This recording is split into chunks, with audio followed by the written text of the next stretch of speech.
allaha u naxariistee maxamuud axmed cali waxa la isku raacsan yahay inuu horseed ka ahaa dadkii aasaaska u dhigay waxbarashada gobolladii waqooyiga Soomaaliya ee Ingiriisku uu gumaysan jiray isagoo markii dambena qayb libaax ka soo qaatay sidii loo midayn lahaa waxbarashada Jamhuuriyadda Soomaaliya.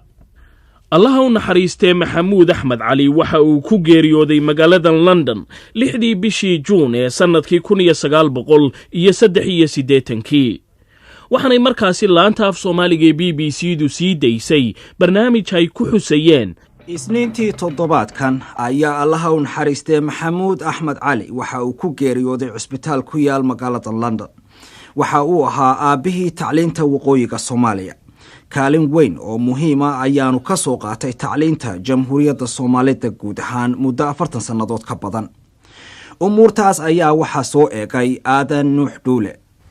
allaha u naxariistee maxamuud axmed cali waxa uu ku dhashay gobolka waqooyi bari ee dalka Soomaaliya taariikhdu markay ahayd 1909 waxbarashadiisii hoosena waxa uu ku qaatay dalka Suudaan 1948 maxamuud axmed cali waxa uu ka baxay macadka macallimiinta ee ku yaala magaalada London oo kamid ah jaamacadda la yiraahdo London University.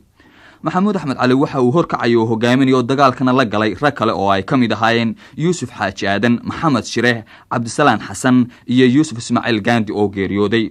waxaanu dagaalkoodu ahaa mid ay doonayeen in waxbarashada reer galbeedka oo kale ay kaga sameeyaan dalka Soomaaliya dhinaciisa waqooyi.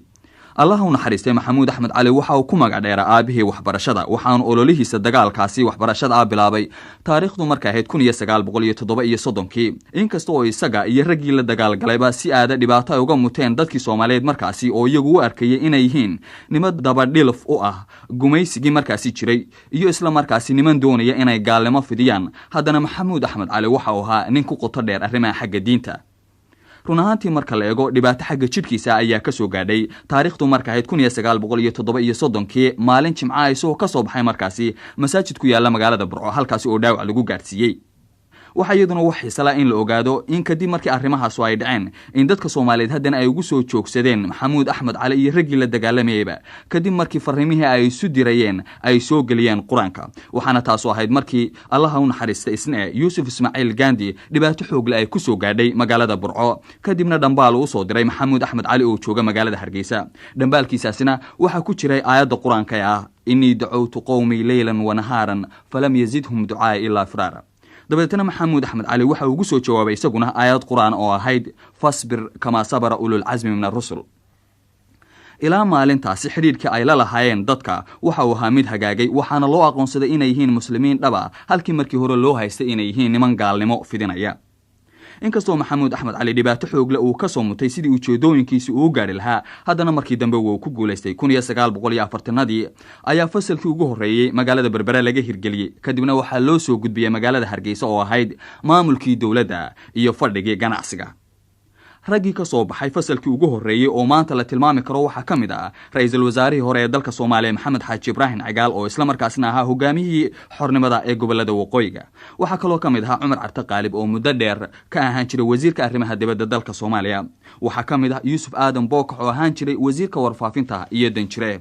waxa kaloo kamid ah Axmed Yuusuf Tacaalo oo isaguna kamid ahaan jiray raggii ahaa wasiirada arrimaha dibadda dalka Soomaaliya soo qabtay waqtigii 60madii. waxa kaloo kamid ah Axmed Xaaji Ducaale oo Axmed Keesa ku magac dheer oo isaguna kamid ahaa xubnihii baarlamaankii ugu horeeyay dalka Soomaaliya iyo golihii wasiirada.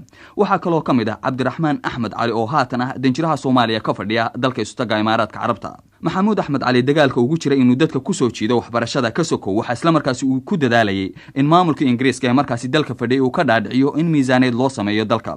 markii ugu horeysay ayaa arintaasi uu ku guuleystay waxaana ahayd miisaaniyadii ugu horeysay mid aad u yar oo ahayd wax ka yar 50 gani oo lacagta dalkan Ingiriiska. maxamuud axmed cali wadanka Soomaalidu markii uu qaatay xornimadiisa kadib oo la mideeyay labadii gobol ee markaasi Soomaaliya ay ka kooban tahay waxa hawsha ugu weyn ee markaasi uu galay ahayd inuu mideeyo labadii hab ee waxbarasho ee kala gedisanaa ee ahaa kii Ingiriiska iyo kii Talyaaniga ee ka jiray dalka Soomaaliya. intii ka dambeysana waxa la taliya oo ahaa wasaaradda waxbarashada ee dalka Soomaaliya.